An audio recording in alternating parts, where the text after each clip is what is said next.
القرآن سید ابو العلا مودودی سورہ فرقان آیات 45 تا 67۔ اعوذ باللہ من الشیطان الرجیم، بسم اللہ الرحمن الرحیم۔ الم تری الی ربک کیف مد الظل، تم نے دیکھا نہیں کہ تمہارا رب کس طرح سایہ پھیلا دیتا ہے۔ وَلَوْ شَاءَ لَجَعَلَهُ سَاكِنًا، اگر وہ چاہتا تو اسے دائمی سایہ بنا دیتا۔ ثُمَّ جَعَلْنَا الشَّمْسَ عَلَيْهِ دَلِيلًا، ہم نے سورج کو اس پر دلیل بنایا۔ تفسیر۔ یہاں لفظ دلیل ٹھیک اسی معنی میں استعمال ہوا ہے جس میں انگریزی لفظ پائلٹ استعمال ہوتا ہے۔ ملاحوں کی اصطلاح میں دلیل اس شخص کو کہتے ہیں جو کشتیوں کو راستہ بتاتا ہوا چلے۔ سائے پر سورج کو دلیل بنانے کا مطلب یہ ہے کہ سائے کا پھیلانا اور سکیڑنا سورج کے عروج و زوال اور طلوع و غروب کا تابع ہے۔ سائے سے مراد روشنی اور تاریکی کے بین وہ درمیانی حالت ہے جو صبح کے وقت طلوع آفتاب سے پہلے ہوتی ہے اور دن بھر مکانوں میں، دیواروں کی اوٹ میں اور درختوں کے نیچے رہتی ہے۔ ثم قبضناہ الینا قبضا یسیرا، پھر جیسے جیسے سورج اٹھتا جاتا ہے ہم اس سائے کو رفتہ رفتہ اپنی طرف سمیٹتے چلے جاتے ہیں۔ تفسیر۔ اپنی طرف سمیٹنے سے مراد غائب اور فنا کرنا ہے، کیونکہ ہر چیز جو فنا ہوتی ہے وہ اللہ ہی کی طرف پلٹتی ہے۔ ہر شے اسی کی طرف سے آتی ہے اور اسی کی طرف جاتی ہے۔ اس آیت کے دو رخ ہیں، ایک ظاہری اور دوسرا باطنی۔ ظاہر کے اعتبار سے یہ غفلت میں پڑے ہوئے مشرکین کو بتا رہی ہے کہ اگر تم دنیا میں جانوروں کی طرح نہ جیتے اور کچھ عقل و ہوش کی آنکھوں سے کام لیتے تو یہی سایہ جس کا تم ہر وقت مشاہدہ کرتے ہو تمہیں یہ سبق دینے کے لیے کافی تھا کہ نبی صلی اللہ علیہ وسلم جس توحید کی تعلیم تمہیں دے رہے ہیں وہ بالکل برحق ہے۔ تمہاری ساری زندگی اسی سائے کے مد و جزر سے وابستہ ہے۔ ابدی سایہ ہو جائے تو زمین پر کوئی جاندار مخلوق بلکہ نباتات تک باقی نہ رہ سکے، کیونکہ سورج کی روشنی اور حرارت ہی پر ان سب کی زندگی موقوف ہے۔ سایہ بالکل نہ رہے تب بھی زندگی محال ہے، کیونکہ ہر وقت سورج کے سامنے رہنے اور اس کی شعاعوں سے کوئی پناہ نہ پا سکنے کی صورت میں نہ جاندار زندہ زیادہ دیر رہ سکتا ہے اور نہ نباتات، بلکہ پانی تک کی خیر نہیں۔ دھوپ اور سائے میں یکلخت تغیرات ہوتے رہیں تب بھی زمین کی مخلوقات ان جھٹکوں کو زیادہ دیر تک نہیں سہار سکتی، بلکہ ایک صانع حکیم اور قادر مطلق ہے جس نے زمین اور سورج کے درمیان ایسی مناسبت قائم کر رکھی ہے جو دائماً ایک لگے بندھے طریقے سے آہستہ آہستہ سایہ ڈالتی اور بڑھاتی گھٹاتی ہے اور بتدریج دھوپ نکالتی اور چڑھاتی اتارتی رہتی ہے۔ یہ حکیمانہ نظام نہ اندھی فطرت کے ہاتھوں خود بخود قائم ہو سکتا تھا اور نہ بہت سے با اختیار خدا اسے قائم کر کے یوں ایک مسلسل باقاعدگی کے ساتھ چلا سکتے تھے، مگر ان ظاہری الفاظ کے بین السطور سے ایک اور لطیف اشارہ بھی جھلک رہا ہے، اور وہ یہ ہے کہ کفر و شرک کی جہالت کا یہ سایہ جو اس وقت چھایا ہوا ہے کوئی مستقل چیز نہیں ہے۔ آفتاب ہدایت قرآن اور محمد صلی اللہ علیہ وسلم کی صورت میں طلوع ہو چکا ہے۔ بظاہر سایہ دور دور تک پھیلتا نظر آ رہا ہے، مگر جو یہ آفتاب چڑھے گا سایہ سمٹتا چلا جائے گا۔ البتہ ذرا صبر کی ضرورت ہے۔ خدا کا قانون کبھی یکلخت تغیرات نہیں لاتا۔ مادی دنیا میں جس طرح سورج آہستہ آہستہ ہی چڑھتا اور سایہ آہستہ آہستہ ہی سکڑتا ہے، اسی طرح فکر و اخلاق کی دنیا میں بھی آفتاب ہدایت کا عروج اور سایہ ضلالت کا زوال آہستہ آہستہ ہی ہوگا۔ وَهُوَ الَّذِي جَعَلَ لَكُمُ اللَّيْلَ لِبَاسًا، اور وہ اللہ ہی ہے جس نے رات کو تمہارے لیے لباس بنایا۔ تفسیر۔ یعنی ڈھانکنے اور چھپانے والی چیز۔ النوم سباتا، اور نیند کو سکون موت۔ وَجَعَلَ النَّهَارَ نُشُورًا، اور دن کو جی اٹھنے کا وقت۔ تفسیر۔ اس آیت کے تین رخ ہیں۔ ایک رخ سے یہ توحید پر استدلال کر رہی ہے دوسرے رخ سے یہ روزمرہ کے انسانی تجربے اور مشاہدے سے زندگی بعد موت کے امکان کی دلیل فراہم کر رہی ہے، اور تیسرے رخ سے یہ ایک لطیف انداز میں بشارت دے رہی ہے کہ جاہلیت کی رات ختم ہو چکی ہے، اب علم و شعور اور ہدایت و معرفت کا روز روشن نمودار ہو گیا ہے، اور ناگزیر ہے کہ نیند کے ماتے دیر یا سویر بیدار ہوں۔ البتہ جن کے لیے رات کی نیند موت کی نیند تھی وہ نہ جاگیں گے، اور ان کا نہ جاگنا خود انہی کے لیے زندگی سے محرومی ہے۔ دن کا کاروبار ان کی وجہ سے بند نہ ہو جائے گا۔ وَهُوَ الَّذِي أَرْسَلَ الرِّيَاحَ بُشْرًا بَيْنَ يَدَيْ رَحْمَتِهِ، اور وہی ہے جو اپنی رحمت کے آگے آگے ہواؤں کو بشارت بنا کر بھیجتا ہے۔ وَأَنزَلْنَا مِنَ السَّمَاءِ مَاءً طَهُورًا، پھر آسمان سے پاک پانی نازل کرتا ہے۔ تفسیر، یعنی ایسا پانی جو ہر طرح کی گندگیوں سے بھی پاک ہوتا ہے اور ہر طرح کے زہریلے مادوں اور جراثیم سے بھی پاک، جس کی بدولت نجاستیں دھلتی ہیں اور انسان، حیوان، نباتات سب کو زندگی بخشنے والا جوہر خالص بہم پہنچاتا ہے۔ لِنُحْيِيَ بِهِ بَلْدَةً مَيْتًا، تاکہ ایک مردہ علاقے کو اس کے ذریعے سے زندگی بخشے۔ وَنُسْقِيَهُ مِمَّا خَلَقْنَا أَنْعَامًا وَأَنَاسِيَّ كَثِيرًا، اور اپنی مخلوق میں سے بہت سے جانوروں اور انسانوں کو اس سے سیراب کرے۔ تفسیر، اس آیت کے بھی وہی 3 رخ ہیں جو اوپر والی آیت کے، اس میں توحید کے دلائل بھی ہیں اور آخرت کے دلائل بھی، اور ان دونوں مضمونوں کے ساتھ اس میں یہ لطیف مضمون بھی پوشیدہ ہے کہ جاہلیت کا دور حقیقت میں خشک سالی اور قحط کا دور تھا، جس میں انسانیت کی زمین بنجر ہو کر رہ گئی تھی۔ اب یہ اللہ کا فضل ہے کہ وہ نبوت کا ابر رحمت لے آیا جو علم وحی کا خالص آب حیات برسا رہا ہے۔ سب نہیں تو بہت سے بندگان خدا تو اس سے فیضیاب ہوں گے ہی۔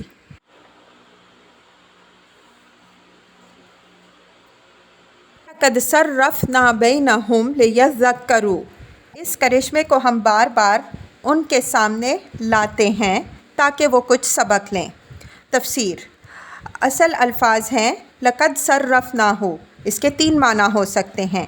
ایک یہ کہ بارش کے اس مضمون کو ہم نے بار بار قرآن میں بیان کر کے حقیقت سمجھانے کی کوشش کی ہے۔ دوسرے یہ کہ ہم بار بار گرمی اور خشکی کے، موسمی ہواؤں اور گھٹاؤں کے، اور برسات اور اس کے رونما ہونے والی رونق حیات کے کرشمے ان کو دکھاتے رہتے ہیں۔ تیسرے یہ کہ ہم بارش و گردش دیتے رہتے ہیں، یعنی ہمیشہ ہر جگہ یکساں بارش نہیں ہوتی بلکہ کبھی کہیں بالکل خشک سالی ہوتی ہے، کبھی کہیں کم بارش ہوتی ہے، کبھی کہیں مناسب بارش ہوتی ہے، کبھی کہیں طوفان اور سیلاب کی نوبت تک آ جاتی ہے، اور ان سب حالتوں کے بے شمار مختلف نتائج ان کے سامنے آتے رہتے ہیں۔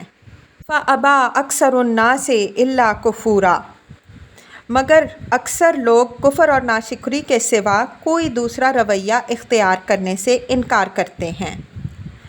تفسیر، اگر پہلے رخ یعنی توحید کی دلیل کے نقطۂ نظر سے دیکھا جائے تو آیت کا مطلب یہ ہے کہ لوگ آنکھیں کھول کر دیکھیں تو محض بارش کے انتظام ہی میں اللہ کے وجود اور اس کی صفات اور اس کے واحد رب العالمین ہونے پر دلالت کرنے والی اتنی نشانیاں موجود ہیں کہ تنہا وہی ان کو پیغمبر کی تعلیم توحید کے برحق ہونے کا اطمینان دلا سکتی ہیں۔ مگر باوجود اس کے ہم بار بار اس مضمون کی طرف توجہ دلاتے ہیں، اور باوجود اس کے کہ دنیا میں پانی کی تقسیم کے یہ کرشمے نت نئے انداز سے پے در پے ان کی نگاہوں کے سامنے آتے رہتے ہیں، یہ ظالم کوئی سبق حاصل نہیں کرتے، نہ حق و صداقت کو مان کر دیتے ہیں، نہ عقل و فکر کی ان نعمتوں کا شکر ادا کرتے ہیں جو ہم نے ان کو دی ہیں، اور نہ اس احسان کے لیے شکر گزار ہوتے ہیں کہ جو کچھ وہ خود نہیں سمجھ رہے تھے اسے سمجھانے کے لیے قرآن میں بار بار کوشش کی جا رہی ہے۔ دوسرے رخ یعنی آخرت کی دلیل کے نقطۂ نظر سے دیکھا جائے تو اس کا مطلب یہ ہے کہ ہر سال ان کے سامنے گرمی اور خشکی سے بے شمار مخلوقات پر موت طاری ہونے اور پھر برسات کی برکت سے مردہ نباتات و حشرات کے جی اٹھنے کا ڈرامہ ہوتا رہتا ہے، مگر سب کچھ دیکھ کر بھی یہ بے وقوف زندگی بعد موت کو ناممکن ہی کہتے چلے جاتے ہیں۔ بار بار انہیں اس صریح نشان حقیقت کی طرف توجہ دلائی جاتی ہے، مگر کفر و انکار کا جمود ہے کہ کسی طرح بھی نہیں ٹوٹتا۔ نعمت عقل و بینائی کا کفران ہے کہ کسی طرح ختم نہیں ہوتا، اور احسان تذکیر و تعلیم کی ناشکری ہے کہ برابر ہوئے چلی جاتی ہے۔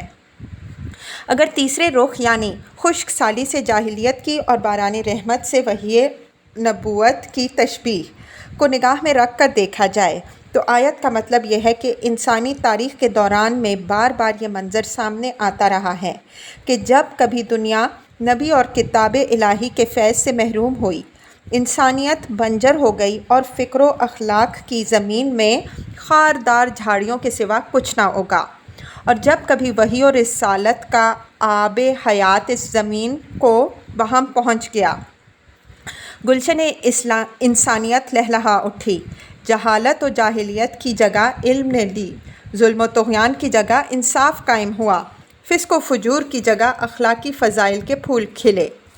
جس گوشے میں جتنا بھی اس کا فیض پہنچا، شر کم ہوا اور خیر میں اضافہ ہوا۔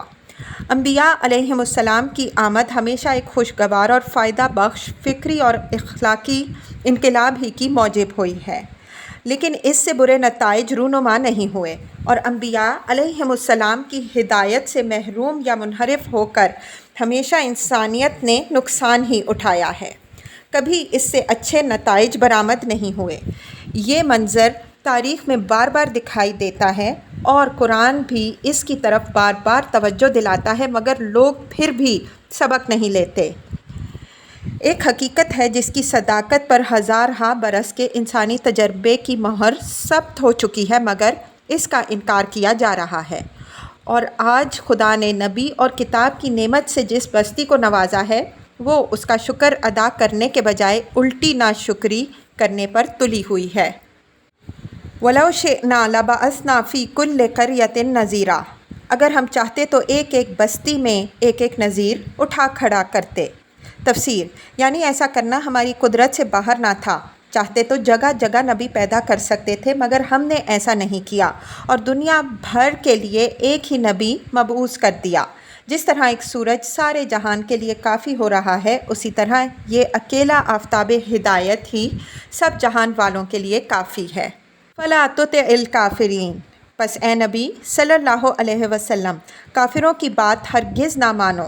وَجَاهِدْهُمْ بِهِ جِهَادًا كَبِيرًا، اور اس قرآن کو لے کر ان کے ساتھ جہاد کبیر کرو۔ تفسیر جہاد کبیر کے 3 معنی ہیں۔ ایک انتہائی کوشش جس میں آدمی سعی و جان فشانی کا کوئی دقیقہ اٹھا نہ رکھے۔ دوسرے بڑے پیمانے پر جد و جہد جس میں آدمی اپنے تمام ذرائع لا کر ڈال دے۔ تیسرے جامع جد و جہد جس میں آدمی کی کوشش کا کوئی پہلو اور مقابلے کا کوئی محاذ نہ چھوڑا جائے۔ جس محاذ پر غنیم کی طاقتیں کام کر رہی ہوں اس پر اپنی طاقت بھی لگا دے، اور جس پہلو سے بھی حق کی سربلندی کے لیے کام کرنے کی ضرورت ہو کرے۔ اس میں زبان و قلم کا جہاد بھی شامل ہے، اور جان و مال کا بھی، اور توپ و تفنگ کا بھی۔ وَهُوَ الَّذِي مَرَجَ الْبَحْرَيْنِ هَٰذَا عَذْبٌ فُرَاتٌ وَهَٰذَا مِلْحٌ أُجَاجٌ، اور وہی ہے جس نے 2 سمندروں کو ملا رکھا ہے، ایک لذیذ و شیریں، دوسرا تلخ و شور۔ وَجَعَلَ بَيْنَهُمَا بَرْزَخًا وَحِجْرًا مَّحْجُورًا، اور دونوں کے درمیان ایک پردہ حائل ہے، ایک رکاوٹ ہے جو انہیں گڈ مڈ ہونے سے روکے ہوئے ہے۔ تفسیر یہ کیفیت ہر اس جگہ رونما ہوتی ہے جہاں کوئی بڑا دریا سمندر میں آ کر گرتا ہے۔ اس کے علاوہ خود سمندر میں بھی مختلف مقامات پر میٹھے پانی کے چشمے پائے جاتے ہیں، جن کا پانی سمندر سے نہایت تلخ پانی کے درمیان اپنی مٹھاس قائم رکھتا ہے۔ کاتب رومی اپنی مرات الممالک میں جو 16ویں صدی عیسوی کی تصنیف ہے، خلیج فارس کے اندر ایسے ہی ایک مقام کی نشاندہی کرتا ہے۔ اس نے لکھا ہے کہ وہاں آب شور نیچے آب شیریں کے چشمے ہیں، جن سے میں خود اپنے بیڑے کے لیے پانی حاصل کرتا تھا۔ موجودہ زمانے میں جب امریکن کمپنی نے سعودی عرب میں تیل نکالنے کا کام شروع کیا تو ابتداً وہ بھی خلیج فارس کے انہی چشموں سے پانی حاصل کرتی تھی۔ بعد میں زہران کے پاس کنویں کھود لیے گئے اور ان سے پانی لیا جانے لگا۔ بحرین کے قریب بھی سمندر کی تہہ میں آب شیریں کے چشمے ہیں جن سے لوگ کچھ مدت پہلے تک پانی کا حاصل کیا کرتے تھے۔ یہ تو ہے آیت کا ظاہری مضمون، جو اللہ کی قدرت کے ایک کرشمے سے اس کے الہ واحد اور رب واحد ہونے پر استدلال کر رہا ہے، مگر اس کے بین السطور سے بھی ایک لطیف اشارہ ایک دوسرے مضمون کی طرف نکلتا ہے، اور وہ یہ ہے کہ انسانی معاشرے کا سمندر خواہ کتنا ہی تلخ و شور ہو، اللہ جب چاہے اس کی تہہ سے ایک جماعت صالحہ کا چشمہ شیریں نکال سکتا ہے، اور سمندر کے آب تلخ کی موجیں خواہ کتنے ہی زور مار لیں، وہ اس چشمے کو ہڑپ کر جانے میں کامیاب نہیں ہو سکتی۔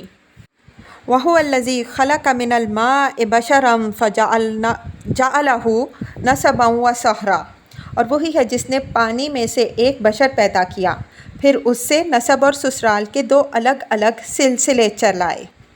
تفسیر، یعنی بجائے خود یہی کرشمہ کیا کم تھا کہ وہ ایک حقیر پانی کی بوند سے انسان جیسی حیرت انگیز مخلوق بنا کھڑی کرتا ہے، مگر اس پر مزید کرشمہ یہ ہے کہ اس نے انسان کا بھی ایک نمونہ نہیں بلکہ دو الگ نمونے عورت اور مرد بنائے، جو انسانیت میں یکساں مگر جسمانی اور نفسانی خصوصیات میں نہایت مختلف ہیں، اور اس اختلاف کی وجہ سے باہم مخالف و متضاد نہیں بلکہ ایک دوسرے کا پورا جوڑ ہیں۔ پھر ان جوڑوں کو ملا کر وہ عجیب توازن کے ساتھ، جس میں کسی دوسرے کی تدبیر کا ادنا دخل بھی نہیں ہے، دنیا میں مرد بھی پیدا کر رہا ہے اور عورتیں بھی، جن سے ایک سلسلہ تعلقات بیٹوں اور پوتوں کا چلتا ہے جو دوسرے گھروں سے بہوئیں لاتے ہیں، اور ایک دوسرے سلسلہ تعلقات بیٹیوں اور نواسیوں کا چلتا ہے جو دوسرے گھروں کی بہوئیں بن کر جاتی ہیں۔ اس طرح خاندان سے خاندان جڑ کر پورے ملک ایک نسل اور ایک تمدن سے وابستہ ہو جاتے ہیں۔ یہاں بھی ایک لطیف اشارہ اس مضمون کی طرف ہے کہ اس سارے کارخانہ حیات میں جو حکمت کام کر رہی ہے، اس کا انداز کار ہی کچھ ایسا ہے کہ یہاں اختلاف اور پھر مختلفین کے جوڑ سے ہی سارے نتائج برآمد ہوتے ہیں، لہٰذا جس اختلاف سے تم دوچار ہو اس پر گھبراؤ نہیں، یہ بھی ایک نتیجہ خیز چیز ہے۔ وَكَانَ رَبُّكَ قَدِيرًا، تیرا رب بڑا ہی قدرت والا ہے۔ وَيَعْبُدُونَ مِن دُونِ اللَّهِ مَا لَا يَنفَعُهُمْ وَلَا يَضُرُّهُمْ، اس خدا کو چھوڑ کر لوگ ان کو پوج رہے ہیں جو نہ ان کو نفع پہنچا سکتے ہیں نہ نقصان۔ وَكَانَ الْكَافِرُ عَلَى رَبِّهِ ظَهِيرًا، اور اوپر سے مزید یہ کہ کافر اپنے رب کے مقابلے میں ہر باغی کا مددگار بنا ہوا ہے۔ تفسیر، یعنی اللہ کا کلمہ بلند کرنے اور اس کے احکام و قوانین کو نافذ کرنے کے لیے جو کوشش بھی کہیں ہو رہی ہے، کافر کی ہمدردیاں اس کی کوشش کے ساتھ نہیں بلکہ ان لوگوں کے ساتھ ہوں گی جو اسے نیچا دکھانے کے درپے ہیں۔ اسی طرح اللہ کی فرمانبرداری و اطاعت سے نہیں بلکہ اس کی نافرمانی ہی سے کافر کی ساری دلچسپیاں وابستہ ہوں گی۔ نافرمانی کا کام جو جہاں بھی کر رہا ہے، کافر اگر عملاً اس کا شریک نہ ہو سکے گا تو کم از کم زندہ باد کا نعرہ ہی مار دے گا تاکہ خدا کے باغیوں کی ہمت افزائی ہو، بخلاف اس کے اگر کوئی فرمانبرداری کا کام کر رہا ہو تو کافر اس کی مزاحمت میں ذرا دریغ نہ کرے گا، خود مزاحمت نہ کر سکتا ہو تو اس کی ہمت شکنی کے لیے جو کچھ بھی کر سکتا ہوگا کر گزرے گا، چاہے وہ ناک بھون چڑھانے کی حد تک ہی صحیح۔ نافرمانی کی ہر خبر اس کے لیے مزدۂ جاں فضا ہوگی اور فرمانبرداری کی ہر اطلاع اسے تیر بن کر لگے گی۔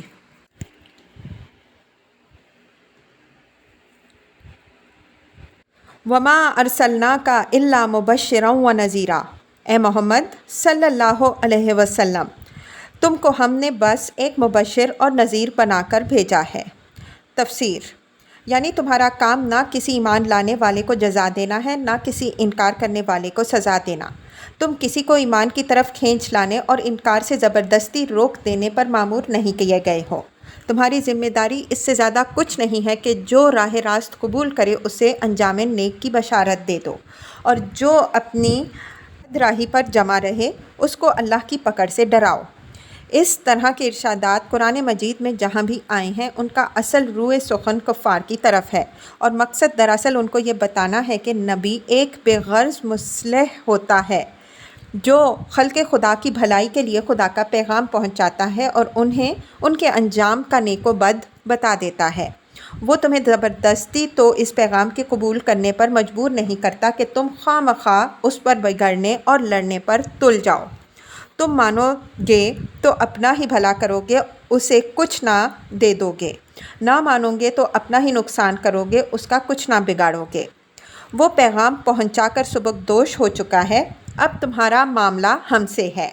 اس بات کو نہ سمجھنے کی وجہ سے بسا اوقات لوگ اس غلط فہمی پر چڑھ جاتے ہیں کہ مسلمانوں کے معاملے میں بھی نبی کا کام بس خدا کا پیغام پہنچا دینے اور انجام نیک و بد کا مژدہ سنا دینے کا ہے۔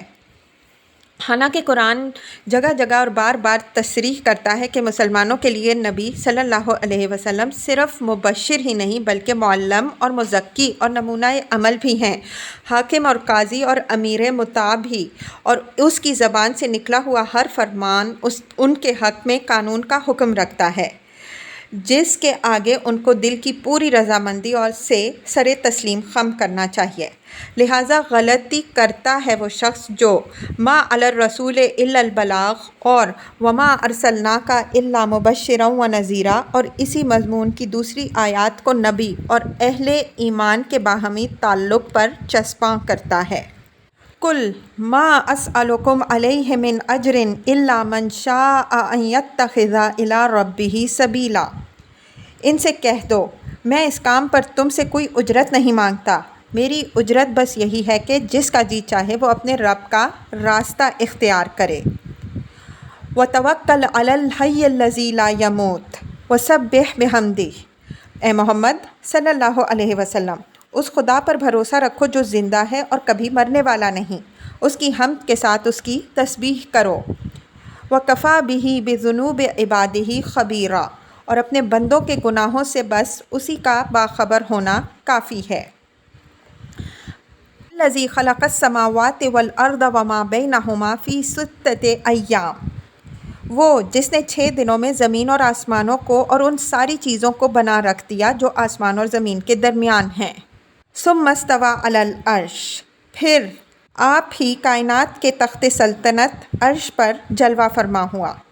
تفسیر: اللہ تعالیٰ کے عرش پر جلوہ گر ہونے کی تشریح کے لیے ملاحظہ ہو سورہ اعراف حواشی 41-42، سورہ یونس حواشی 4، سورہ ہود حواشی 7۔ زمین و آسمان کو 6 دن میں پیدا کرنے کا مضمون متشابہات کے قبیل میں سے ہے جس کا مفہوم متعین کرنا مشکل ہے۔ ممکن ہے کہ ایک دن سے مراد ایک دور ہو، اور ممکن ہے کہ اس سے مراد وقت کی اتنی ہی مقدار ہو جس میں ہم دنیا میں لفظ دن کا اطلاق کرتے ہیں۔ الرحمن فاسأل بہ خبیرا، رحمان، اس کی شان بس کسی جاننے والے سے پوچھو۔ وَإِذَا قِيلَ لَهُمُ اسْجُدُوا لِلرَّحْمَنِ قَالُوا وَمَا الرَّحْمَنُ، ان لوگوں سے جب کہا جاتا ہے کہ اس رحمان کو سجدہ کرو تو کہتے ہیں رحمان کیا ہوتا ہے؟ أَنَسْجُدُ لِمَا تَأْمُرُنَا، کیا بس جسے تو کہہ دے اسی کو ہم سجدہ کرتے پھریں؟ تفسیر: یہ بات دراصل وہ محض کافرانہ شوخی اور سراہٹ دھرمی بنا پر کہتے تھے، جس طرح فرعون نے حضرت موسیٰ علیہ السلام سے کہا وما رب العالمین، رب العالمین کیا ہوتا ہے، حالانکہ نہ کفار مکہ خدائے رحمان سے بے خبر تھے اور نہ فرعون ہی رب العالمین سے ناواقف تھا۔ بعض مفسرین نے اس کی یہ تعویل کی ہے کہ اہل عرب کے ہاں اللہ تعالیٰ کے لیے رحمان کا اسم مبارک شائع نہ تھا، اس لیے انہوں نے یہ اعتراض کیا، لیکن آیت کا انداز کلام خود بتا رہا ہے کہ یہ اعتراض ناواقفیت کی بنا پر نہیں بلکہ طغیان جاہلیت کی بنا پر تھا، ورنہ اس پر گرفت کرنے کے بجائے اللہ تعالیٰ نرمی کے ساتھ انہیں سمجھا دیتا کہ یہ بھی ہمارا ہی نام ہے، اس پر کان نہ کھڑے کرو۔ علاوہ بریں یہ بات تاریخی طور پر ثابت ہے کہ عرب میں اللہ تعالیٰ کے لیے قدیم زمانے سے رحمان کا لفظ معروف و مستعمل تھا۔ وَزَادَهُمْ نُفُورًا، یہ دعوت ان کی نفرت میں الٹا اور اضافہ کر دیتی تھی۔ تفسیر: اس جگہ سجدہ تلاوت مشروع ہے اور اس پر تمام اہل علم متفق ہیں۔ ہر قاری اور سامع کو اس مقام پر سجدہ کرنا چاہیے۔ نیز یہ بھی مسنون ہے کہ آدمی جب اس آیت کو سنے تو جواب میں کہے تن اللہ خضوعا ما زاد للأعداء نفورا، اللہ کرے ہمارے خضوع اتنا ہی بڑھے جتنا ہمارے دشمنوں کا نفور بڑھتا ہے۔ تبارک الذی جعل فی السماء بروجا، بڑا متبرک ہے وہ جس نے آسمان میں برج بنائے۔ وجعل فیہا سراجا وقمرا منیرا، اور اس میں ایک چراغ اور ایک چمکتا چاند روشن کیا۔ تفسیر یعنی سورج، جیسا کہ سورہ نوح میں بتصریح فرمایا وجعل الشمس سراجا، آیت 16۔ وَهُوَ الَّذِي جَعَلَ اللَّيْلَ وَالنَّهَارَ خِلْفَةً لِمَنْ أَرَادَ أَنْ يَذَّكَّرَ أَوْ أَرَادَ شُكُورًا، وہی ہے جس نے رات اور دن کو ایک دوسرے کا جانشین بنایا، ہر اس شخص کے لیے جو سبق لینا چاہے یا شکر گزار ہونا چاہے۔ تفسیر یہ دو مراتب ہیں جو اپنی نوعیت کے لحاظ سے الگ اور اپنے مزاج کے اعتبار سے لازم و ملزوم ہیں۔ گردش لیل و نہار کے نظام پر غور کرنے کا پہلا نتیجہ یہ ہے کہ آدمی اس سے توحید کا درس لے، اور اگر خدا اسے غفلت میں پڑا ہوا آئے تو یہ سن کر انسان چونک جائے، اور دوسرا نتیجہ یہ ہے کہ خدا کی ربوبیت کا احساس کر کے سر نیاز جھکا دے اور سراپا امتنان بن جائے۔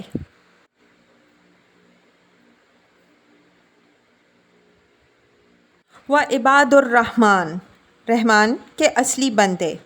تفسیر یعنی جس رحمان کو سجدہ کرنے کے لیے تم سے کہا جا رہا ہے اور تم اس سے انحراف کر رہے ہو، اس کے پیدائشی بندے تو سب ہی ہیں، مگر اس کے محبوب و پسندیدہ بندے وہ ہیں جو شعوری طور پر بندگی اختیار کر کے یہ اور یہ صفات اپنے اندر پیدا کرتے ہیں۔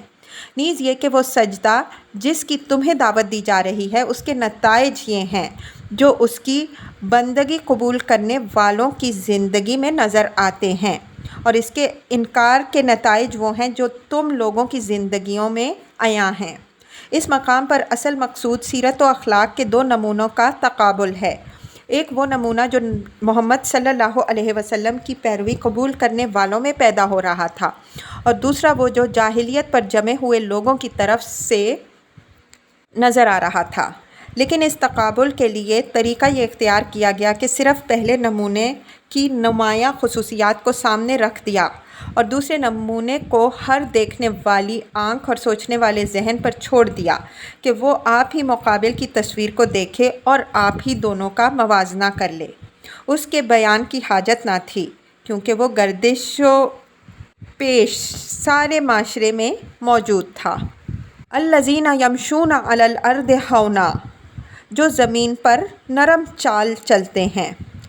تفسیر یعنی تکبر کے ساتھ اکڑتے ہوئے نہیں چلتے، جباروں اور مفسدوں کی طرح اپنی رفتار سے اپنا زور جتانے کی کوشش نہیں کرتے، بلکہ ان کی چال ایک شریف اور سلیم الطبع اور نیک مزاج آدمی کی سی چال ہوتی ہے۔ نرم چال سے مراد ضعیفانہ اور مریضانہ چال نہیں، اور نہ وہ چال ہے جو ایک ریاکار آدمی اپنے انکسار کی نمائش کرنے یا اپنی خدا ترسی کا مظاہرہ کرنے کے لیے تدنو سے اختیار کرے۔ نبی صلی اللہ علیہ وسلم خود اس طرح مضبوط قدم رکھتے ہوئے چلتے تھے کہ گویا نشیب کی طرف اتر رہے ہیں۔ حضرت عمر رضی اللہ عنہ کے متعلق روایات میں آیا ہے کہ انہوں نے ایک جوان آدمی کو مریل چال چلتے دیکھا تو روک کر پوچھا، کیا تم بیمار ہو؟ اس نے عرض کیا، نہیں۔ آپ نے درہ اٹھا کر اسے دھمکایا اور بولے، قوت کے ساتھ چلو۔ اس سے معلوم ہوتا ہے کہ نرم چال سے مراد ایک بھلے مانس کی فطری چال ہے، نہ کہ جو بناوٹ سے کثرانہ بنائی گئی ہو یا جس سے خواہ مخواہ کی مسکنت اور ضعیفی ٹپکتی ہو۔ مگر غور طلب پہلو یہ ہے کہ آدمی کی چال میں آخر وہ کیا اہمیت ہے جس کی وجہ سے اللہ کے نیک بندوں کی خصوصیات گنواتے ہوئے سب سے پہلے اس کا ذکر کیا گیا؟ اس سوال کو ذرا تأمل کی نگاہ سے دیکھا جائے تو معلوم ہوگا کہ آدمی کی چال محض اس کے انداز رفتار ہی کا نام نہیں ہے، بلکہ در حقیقت وہ اس کے ذہن اور اس کی سیرت و کردار کی اولین ترجمان بھی ہوتی ہے۔ ایک عیار آدمی کی چال، ایک گھونڈے بدماش کی چال، ایک ظالم و جبار کی چال، ایک خود پسند متکبر کی چال، ایک باوقار مہذب آدمی کی چال، ایک غریب مسکین کی چال، اور اسی طرح مختلف اقسام کے دوسرے انسانوں کی چالیں ایک دوسرے سے اس قدر مختلف ہوتی ہیں کہ ہر ایک کو دیکھ کر بآسانی اندازہ کیا جا سکتا ہے کہ کس چال کے پیچھے کس طرح کی شخصیت جلوہ گر ہے۔ بس آیت کا مدعا یہ ہے کہ رحمان کے بندوں کو تو تم عام آدمیوں کے درمیان چلتے پھرتے دیکھ کر ہی بغیر کسی سابقہ تعارف کے الگ پہچان لو گے کہ یہ کس طرز کے لوگ ہیں۔ اس بندگی نے ان کی ذہنیت اور ان کی سیرت کو جیسا کچھ بنا دیا ہے، اس کا اثر ان کی چال تک میں نمایاں ہے۔ ایک آدمی انہیں دیکھ کر پہلی نظر ہی میں جان سکتا ہے کہ یہ شریف اور حلیم اور ہمدرد لوگ ہیں، ان سے کسی شر کی توقع نہیں کی جا سکتی۔ وَإِذَا خَاطَبَهُمُ الْجَاهِلُونَ قَالُوا سَلَامًا، اور جاہل ان کے منہ آئیں تو کہہ دیتے ہیں کہ تم کو سلام۔ تفسیر: جاہل سے مراد ان پڑھ یا بے علم آدمی نہیں، بلکہ وہ شخص ہے جو جہالت پر اتر آئے اور کسی شریف آدمی سے بدتمیزی کا برتاؤ کرنے لگے۔ رحمان کے بندوں کا طریقہ یہ ہے کہ وہ گالی کا جواب گالی سے اور بہتان کا جواب بہتان سے اور اسی طرح کی بےہودگی کا جواب ویسی ہی بےہودگی سے نہیں دیتے، بلکہ جو ان کے ساتھ یہ رویہ اختیار کرتا ہے وہ اس کو سلام کر کے الگ ہو جاتے ہیں، جیسا کہ دوسری جگہ فرمایا وَإِذَا سَمِعُوا اللَّغْوَ أَعْرَضُوا عَنْهُ وَقَالُوا لَنَا أَعْمَالُنَا وَلَكُمْ أَعْمَالُكُمْ سَلَامٌ عَلَيْكُمْ لَا نَبْتَغِي الْجَاهِلِينَ۔ القصص 55۔ اور جب وہ کوئی بیہودہ بات سنتے ہیں تو اسے نظر انداز کر دیتے ہیں، کہتے ہیں بھائی ہمارے اعمال ہمارے لیے ہیں اور تمہارے اعمال تمہارے لیے، سلام ہے تم کو، ہم جاہلوں کے منہ نہیں لگتے۔ وَالَّذِينَ يَبِيتُونَ لِرَبِّهِمْ سُجَّدًا وَقِيَامًا، جو اپنے رب کے حضور سجدے اور قیام میں راتیں گزارتے ہیں۔ تفسیر: یعنی وہ ان کے دن کی زندگی تھی اور یہ ان کی راتوں کی زندگی ہے۔ ان کی راتیں نہ عیاشی میں گزرتی ہیں، نہ ناچ گانے میں، نہ لہو و لعب میں، نہ گپوں اور افسانہ گوئیوں میں، اور نہ ڈاکے مارنے اور چوریاں کرنے میں۔ جاہلیت کے ان معروف مشاغل کے برعکس یہ اس معاشرے کے وہ لوگ ہیں جن کی راتیں خدا کے حضور کھڑے اور بیٹھے اور لیٹے دعا و عبادت کرتے گزرتی ہیں۔ قرآن مجید میں جگہ جگہ ان کی زندگی کے اس پہلو کو نمایاں کر کے پیش کیا گیا ہے۔ مثلاً سورہ سجدہ میں فرمایا تَتَجَافَىٰ جُنُوبُهُمْ عَنِ الْمَضَاجِعِ يَدْعُونَ رَبَّهُمْ خَوْفًا وَطَمَعًا، ان کی پیٹھیں بستروں سے الگ رہتی ہیں، وہ اپنے رب کو خوف اور طمع کے ساتھ پکارتے رہتے ہیں۔ آیت 16۔ اور سورہ ذاریات میں فرمایا كَانُوا قَلِيلًا مِّنَ اللَّيْلِ مَا يَهْجَعُونَ وَبِالْأَسْحَارِ هُمْ يَسْتَغْفِرُونَ، یہ اہل جنت کے وہ لوگ تھے جو راتوں کو کم ہی سوتے تھے اور سحر کے اوقات میں مغفرت کی دعائیں مانگا کرتے تھے۔ آیات 17 تا 18۔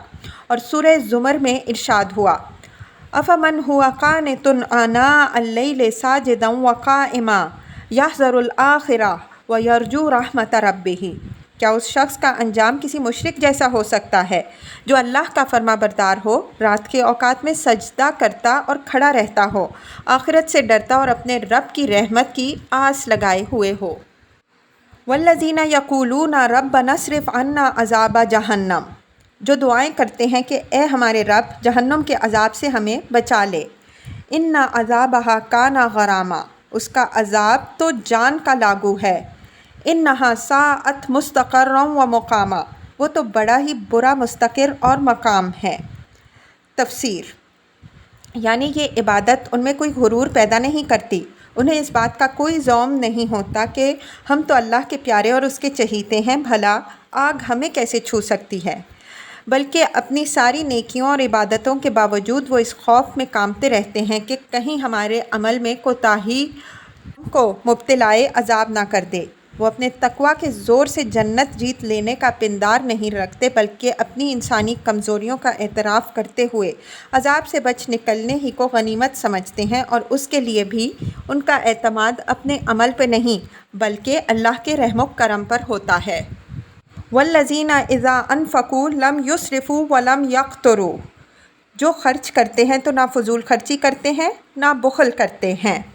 وَكَانَ بَيْنَ ذَلِكَ قَوَامًا، بلکہ ان کا خرچ دونوں انتہاؤں کے درمیان اعتدال پر قائم ہے۔ تفسیر: یعنی نہ تو ان کا یہ حال ہے کہ عیاشی اور قمار بازی اور شراب نوشی اور یار باشی اور میلوں ٹھیلوں اور شادی بیاہ میں بے دریغ روپیہ خرچ کریں اور اپنی حیثیت سے بڑھ کر اپنی شان دکھانے کے لیے غذا، مکان، لباس اور تزئین و آرائش پر دولت لٹائیں، اور نہ ان کی کیفیت یہ ہے کہ ایک زر پسند آدمی کی طرح پیسہ جوڑ جوڑ کر رکھیں، نہ خود کھائیں، نہ بال بچوں کی ضروریات اپنی استطاعت کے مطابق پوری کریں، اور نہ کسی راہ خیر میں خوش دلی کے ساتھ کچھ دیں۔ عرب میں یہ دونوں قسم کے نمونے کثرت سے پائے جاتے تھے۔ ایک طرف وہ لوگ تھے جو خوب دل کھول کر خرچ کرتے تھے، مگر ان کے ہر خرچ کا مقصود یا تو ذاتی عیش تھا یا برادری میں ناک اونچی رکھنا اور اپنی فیاضی و دولت مندی کے ڈنکے بجوانا۔ دوسری طرف وہ بخیل تھے جو کنجوسی میں مشہور تھے۔ اعتدال کی روش بہت ہی کم لوگوں میں پائی جاتی تھی، اور ان کم لوگوں میں اس وقت سب سے زیادہ نمایاں نبی صلی اللہ علیہ وسلم اور آپ صلی اللہ علیہ وسلم کے اصحاب تھے۔ اس موقع پر یہ جان لینا چاہیے کہ اسراف کیا چیز ہے اور بخل کیا چیز ہے۔ اسلامی نقطۂ نظر سے اسراف 3 چیزوں کا نام ہے: ایک، ناجائز کاموں میں دولت صرف کرنا، خواہ وہ 1 پیسہ ہی کیوں نہ ہو۔ دوسرے، جائز کاموں میں خرچ کرتے ہوئے حد سے تجاوز کرنا، خواہ اس لحاظ سے کہ آدمی اپنی استطاعت سے زیادہ خرچ کرے، یا اس لحاظ سے کہ آدمی کو جو دولت اس کی ضرورت سے بہت زیادہ مل گئی ہو اسے وہ اپنے عیش اور ٹھاٹ پاٹ میں صرف کرتا چلا جائے۔ تیسرے، نیکی کے کاموں میں خرچ کرنا، مگر اللہ کے لیے نہیں بلکہ ریا اور نمائش کے لیے۔ اس کے برعکس بخل کا اطلاق 2 چیزوں پر ہوتا ہے: ایک یہ کہ آدمی اپنی اور اپنے بال بچوں کی ضروریات پر اپنی مقدرت اور حیثیت کے مطابق خرچ نہ کرے، دوسرے یہ کہ نیکی اور بھلائی کے کاموں میں اس کے ہاتھ سے پیسہ نہ نکلے۔ ان دونوں انتہاؤں کے درمیان اعتدال کی راہ اسلام کی راہ ہے، جس کے متعلق نبی صلی اللہ علیہ وسلم فرماتے ہیں: اپنی معیشت میں توسط اختیار کرو۔ آدمی کے فقیہ ہونے کی علامتوں میں سے یہ ایک ہے۔ احمد طبرانی بروایت ابو درداء رضی اللہ عنہ۔